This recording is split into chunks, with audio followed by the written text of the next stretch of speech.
Welcome to Suara Hair Channel. Kalau boleh berdalih ke diri sendiri, saya lagi fokus nulis novel. Ada pekerjaan. Lambat sekali saya berpikir, mau bosan dan terlalu baca karena memang tuturannya sangat lambat.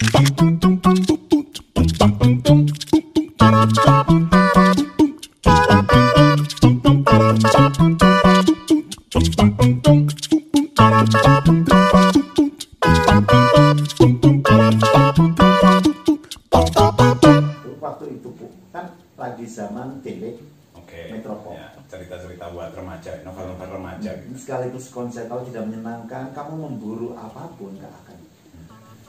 Saat itu tahun 2000-an awal, Metropol Tenggit, kalau lihat isi, saya merasa bisa dalam seminggu nulis satu Metropol. Saya liputan di edisi minggu, untuk edisi minggu itu kan lifestyle, gaya hidup. Saya banyak kenal dengan desainer. Saya sering nulis kecantikan. Ya, dunia-dunia Metropol seperti itu saya banyak, kuliner, hotel dan sebagainya, wisata. Jadi liputan-liputan menyenangkan, Pak. Liputannya menyenangkan, dan itu kan topik di Teen Lead maupun Metropol. Nah, terus saya merasa bisa ini kalau cuma kayak gini, satu minggu aja satu buku. Tadi bijak, sekarang nanti ekspresinya akan saya zoom. Saya bisa kalau ini kapok biar kita semakin ya. Iya. Dan tapi muncul bijaknya nanti, muncul bijaknya lagi. Tetap bijak nanti ujung-ujungnya, insya Allah. Nah, jadi saya sudah menulis, 14 halaman kayak. Nggak nyaman. Saya berpikir saya memburu pasar, belum tentu pasar menerima saya. Kok saya melakukan sesuatu yang tidak saya sukai? Buat apa? Saya hentikan. Masih ada itu. Nah, calon novelnya baru 14, bukan yang Islami, yang Metropol. Yang Metropol. Yang Islami. Aku ini pasar novel Islamimu kayak apa sih? Saya cinta. Itu saya sering, ini maaf ini Habibur Rahman ya, saya mengatakan karya Anda itu keren. Ya. Keren karena banyak yang suka gitu. Tapi saya secara personal sangat tidak suka. Boleh. Tidak suka. Gitu. Tapi saya tidak mengajak orang lain untuk tidak suka. Buktinya difilmkan, cetak ulang dan sebagainya. Nah, cuma itu bukan kalau sebut genre atau saya melihatnya apa ya? Ya pola menulis saya. Tapi ini kok novel Islami, tapi saya butuh momentum. Waktu itu berjarak karena butuh duit menang. Waktu itu enggak, karena itu enggak. Lebih pada keinginan untuk saya punya dulu deh. Saya ingin membuktikan pada diri sendiri kenapa kok nulis novel sampai 60-an halaman, 70-an halaman kok mentok. Dan mentoknya sebenarnya kalau boleh berdalih ke diri sendiri, saya lagi fokus nulis novel. Ada pekerjaan, saya butuh duit, nah ini menurut saya ibadah saya yang utama ini, yang lebih Islami di situ, untuk ya karena kan keluarga. Jadi kalau misalkan ada orang minta saya melakukan sesuatu, saya dahulukan, fokus saya hilang. Jadi mangkraknya sebenarnya dari situ, karena sudah dibuktikan dua. Nah, yang novel Islam itu, kalau pertanyaannya luar biasa, tidak ada durasi. Saya menulis novel sejumlah 160-an halaman dalam waktu tidak ada 2 minggu, dan itu menjadi finalis DKJ. Kalau yang novel Islami gagal. Jadi ceritanya gini, setelah selesai, saya waktu itu menantang teman remaja yang ikut di Suara Merdeka saat itu. Ayo, lomba karaku. Mana kamu menyelesaikan, aku menyelesaikan. Dia tidak menyelesaikan, saya menyelesaikan.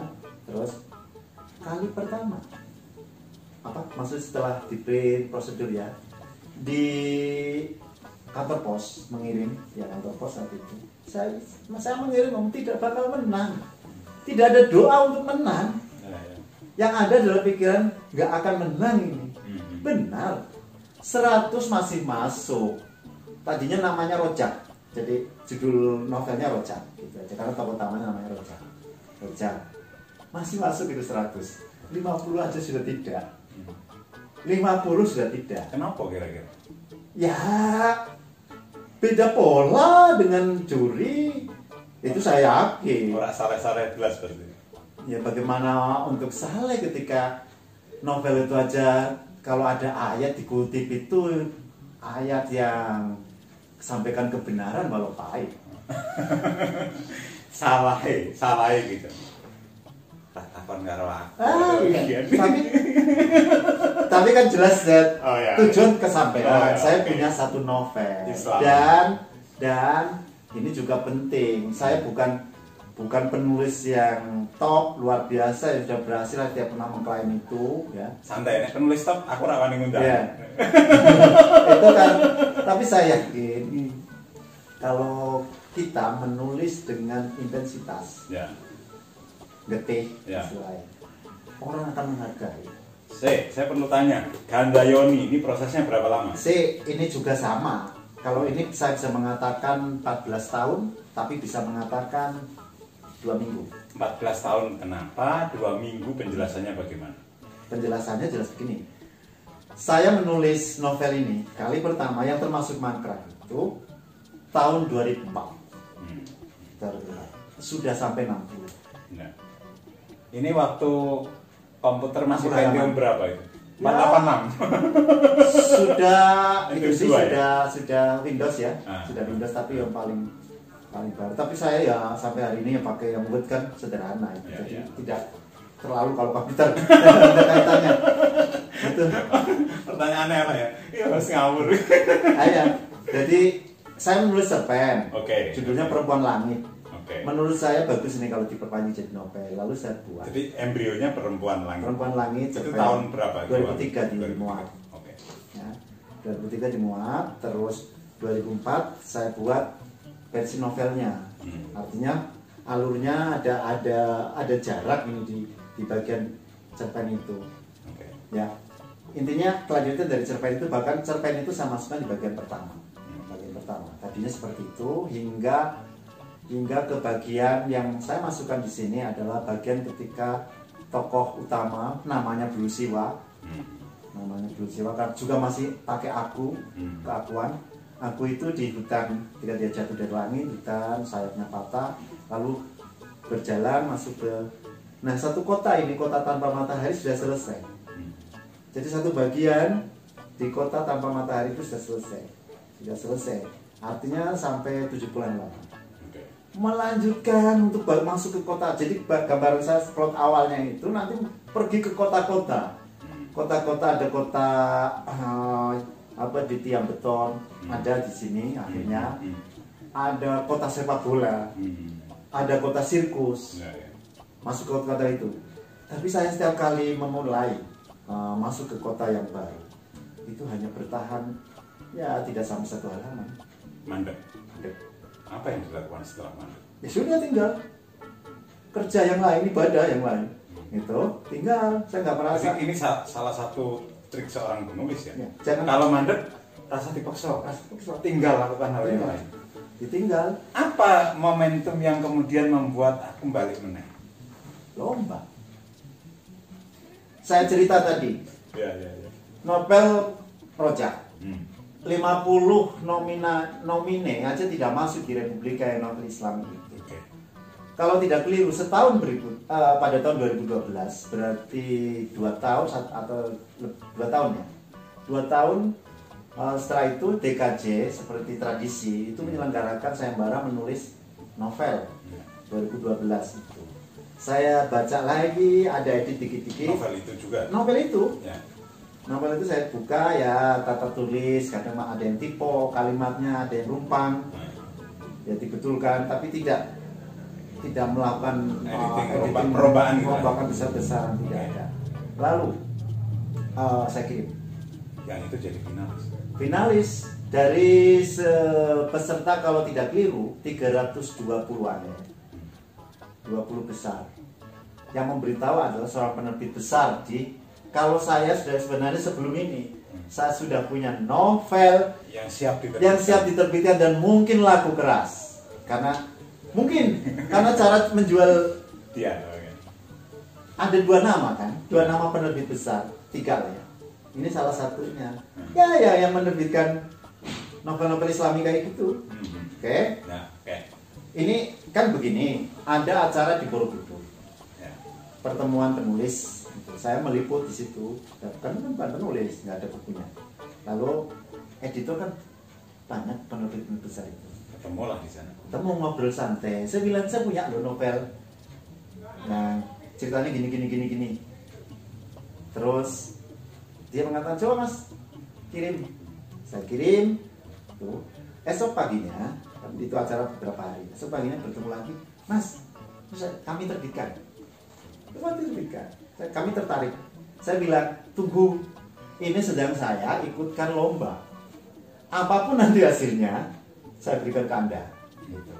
Terus bahkan dia lah yang memberitahu saya bahwa novel saya jadi finalis.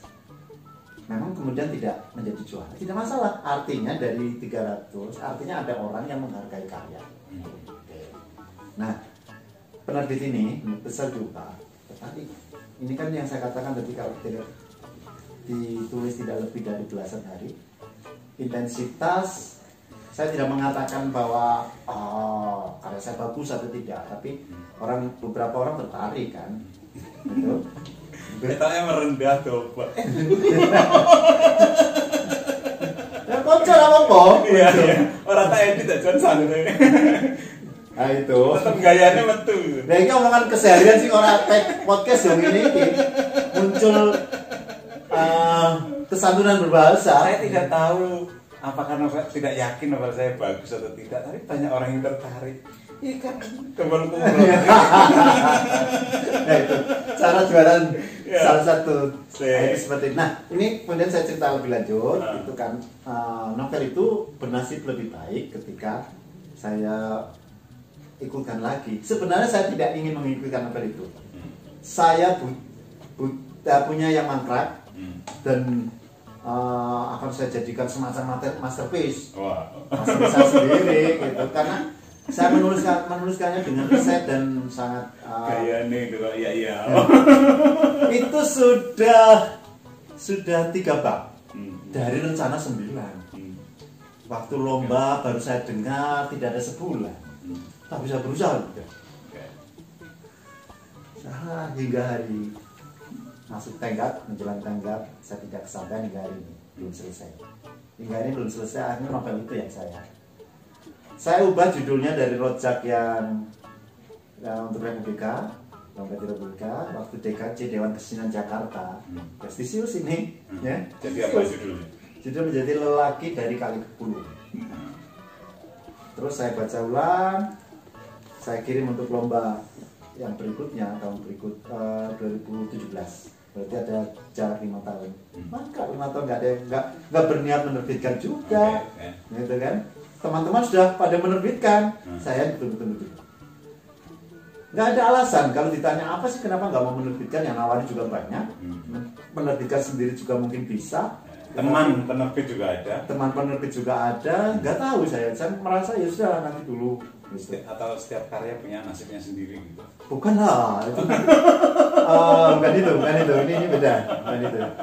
Tapi lebih pada kayak ya sudahlah, nanti saya fokus mencipta yang baru-baru dulu lah. Nah, terus saya kirim dengan judul tambahan Lelaki Gagap, antara utamanya gagap. Lelaki Gagap dari Kali Kepulu. Lumayan lah, juara harapan. Nah, dapat hadiah lumayan tuh. Itu artinya ketika diberikan ke forum yang lain, bisa jadi nasibnya lain, penilaiannya lain, apresiasinya lain. Ya tapi kan intinya kan di TKJ juga finalis. Di sini kan ya finalis yang kemudian dapat ya. Memang tidak juara utama. Yang juara yang eksperimen. Yang juara yang eksperimen pasti lomba ini. Misalnya kalau hanya ingin memburu itu, saya bukan orang yang suka. Bahkan saya tidak menulis Menurut saya eksperimen itu hanya berlangsung sesaat. Saya konvensional. Bahkan ini cerita penulisan. Koran, cerpen koran, tidak banyak terlacak karya saya cerpen di koran itu. Ya, belasan, nggak sampai. Padahal saya sudah menulis 3 bulan tahun. Ya, sangat jauh dengan yang muda-muda, yang aktif, karena selain tidak produktif, saya tidak pernah mau mengikuti arus utama ya. Koran dengan ciri khas sastra koran itu mengangkat hal faktual, mengambil paragraf pertama dengan sesuatu yang tampak meledak, dan ya sesekali saya menulis cara itu, tetapi itu bukan cara pola saya sesuai dengan keinginan saya saat menulis saja. Jadi saya malah jarang yang pola awalnya meledak, mengikuti koran agar dimuat ya.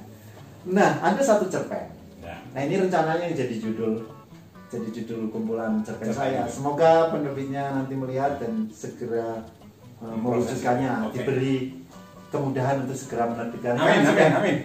Sudah proses bro, sudah ya. Tinggal cover sudah selesai, jadi tinggal cetak. Sudah proof gitulah kira-kira. Sudah editing. Nah, ini anomali untuk saat itu. Saya kirim ke Jawa Pos. Kan Suara Merdeka kalau karya kreatif boleh nulis di tempat lain ya. Cerpen dianggap karya kreatif boleh gitu. Saya kirim ke Jawa Pos. Saya cuma berpikir begini.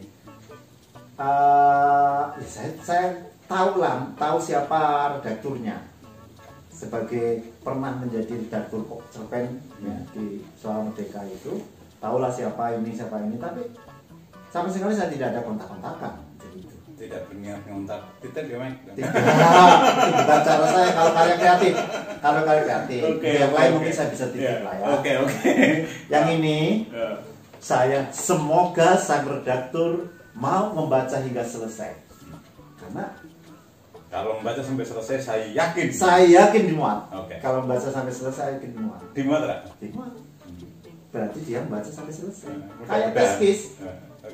Dan nggak lama setelah pengiriman, nggak lama, hanya seminggu bisa. Jaraknya dari pengiriman, artinya itu kan yang saya terapkan ketika menjadi redaktur sampai bacalah. Kalau kalimatnya tidak terlalu mengganggu atau tidak buruk-buruk amat, bacalah hingga selesai. Satu cerpen yang dikirimkan itu nggak lama, mungkin ya satu cerpen 5 menit. Karena cerpen itu kan cerita yang bisa diselesaikan dalam sekali duduk. Iya. Karena saya ingin paling tidak, meskipun saya tidak mengampanyekannya, konsep saya jangan pernah ada orang berpikir menulis karya sastra disetir oleh alat atau medium atau selera redaktur. Selera pasar saya mungkin dibentuk redaktur kalau cerpen ini. Selera redaktur lah selesai, atau selera redaktur dan lembaganya atau perusahaan persnya yang kalau aktual dan sebagainya. Judulnya Striptis di Jendela. Judulnya mungkin ini saya jualnya di judul ini. Ya, saya pernah baca cerpen ini. Itu kan lambat sekali, saya berpikir memang bosan redaktur kalau baca karena memang tuturannya sangat lambat plotnya. Tapi kalau baca hingga akhir pasti saya yakin cuma satu mah. Cerpen saya menurut saya bagus bila kan? Ada kesabaran membaca hingga akhir. Cerpen saya menurut saya bagus. Tapi kan ada hal yang hendak saya sampaikan, yaitu bahwa saya tidak dijajah oleh pola, struktur dan sebagainya. Itu bisa kok.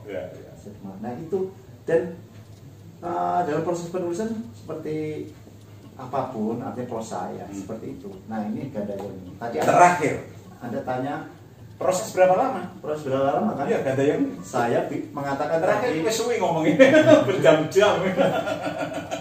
Ki ketemu tamu sing ngomongnya akeh gitu. Padahal dulu introvert ya. Nah ya sekaligus nih, dialah guru saya. Nah, ini saya jadi guru ini. Jadi saya dulu, memang saya bisa nulis. Saya kalau berbicara di forum kecil, oke, bisa. Tapi ketika bicara di forum yang lebih besar, depan kelas atau apa, luar biasa. Public speakingnya kacau balau. Ya.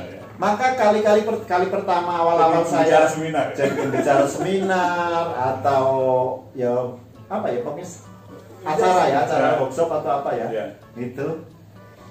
Saya minta dia untuk mengoreksi, untuk mengevaluasi. Dia yang memberi masukan begini gitu.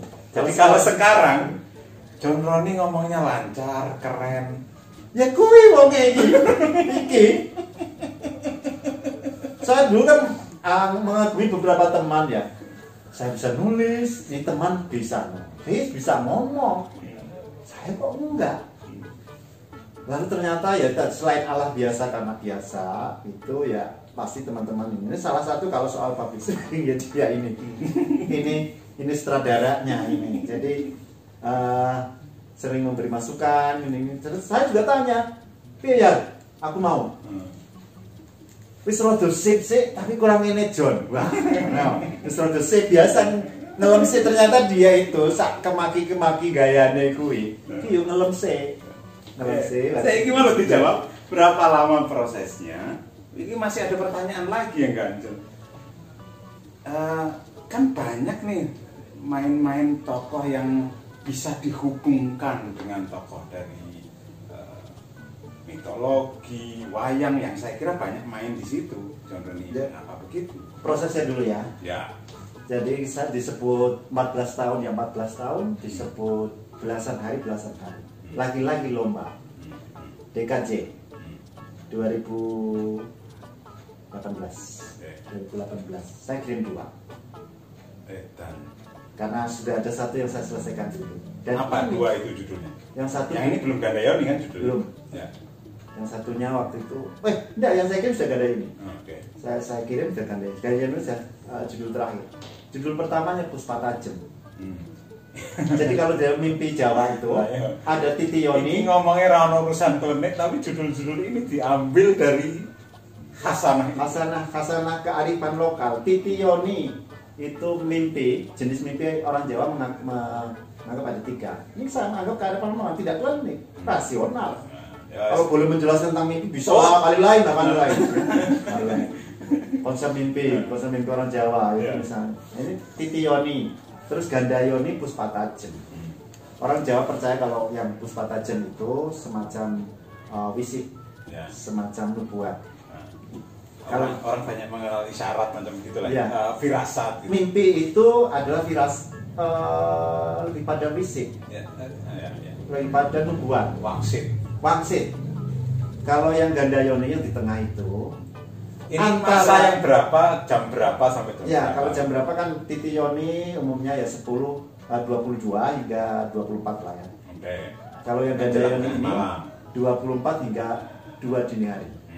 Kalau ini sepertiga malam terakhir, kalau yang Puspa Tajem. Kalau Puspa Tajem sepertiga malam terakhir yang dianggap benar di sini lah. Kalau saya sendiri kan ngalami atau tidak pernah tidurnya aja pukul 4, pukul 5 ya kan. Tapi konsepnya, jadi tadinya memang Puspa Tajem, konsep awalnya. Karena itu yang lebih populer gitu. Di banyak orang kan lebih ngerti Puspa Tajem. Puspa Tajem lebih asik juga kayaknya. Puspa Tajem dari sisi judul juga sebenarnya konsepnya memang nanti tokoh ini sebenarnya nyata atau tidak. Di ini ternyata ketika kenapa pilihan judulnya setelah selesai pilihannya Gandayoni. Gandayoni itu adalah mimpi antara hanya impen-impenan atau isyarat tadi atau wangsit ada di situ. Titik abu-abu. Makanya di sini kan kisahnya kalau boleh saya cerita ya. Sidik wae, jangan dibuka. Jadi tokoh utama nama Siwa boleh disebut nama Siwa karena saya memakai tokoh Siwa ini di beberapa cerita saya juga. Di Japan juga pernah ada. Seperti tokoh Eva. Eva itu menjadi kayak prototip ya aninya Rhoma Irama lah. Oke ya. Saya punya Eva namanya. Laki-lakinya Manon, tapi ini saya geser menjadi Siwa. Nah Siwa, tokoh Siwa ini mimpi di burung kecil sekali, terus warnanya unik. Lalu dia ingin mengecek kebenaran mimpinya dengan pergi ke pasar burung. istrinya itu kan, lu kamu kan benci burung, dan dia benci burung. Terus pergi ke pasar, tidak ada burung yang dijumpainya, ketemu seseorang, Samun namanya, Samun. Terus bertemu Samun dengan satu kalimat, dia merasa wah ini cenayang ini bisa menafsir mimpi. Ini lalu diajak dukun ngopi, gitu lah. ya kayak dukun lah. Diajak ngopi di pasar itu. Terus kecewa karena ketika ditanya takwil mimpi, orang kan cenderung begitu. Nah, ya. Mimpiku ini jalur ditafsir, tapi ketika tidak, Kalau tafsir sederhana ya metune biro lah. lalu, itu dia kecewa lalu berniat pulang, tapi Oke. ada kebanggaan saya sudah berani melihat burung. Tidak benci.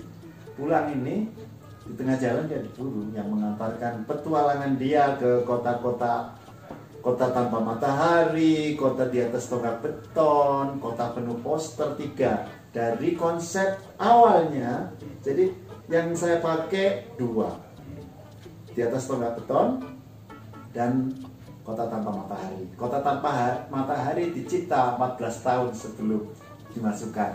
Tetapi sudah 60-an halaman lebih, yang saya pakai cuma satu bagian itu. Memulainya lagi luar biasa. Memulai awal. Kenapa menjadi seperti itu jelas, berarti boleh disebut itu sebenarnya karya baru. Makanya saya mengatakan 14 tahun oke, karena ada yang saya masukkan.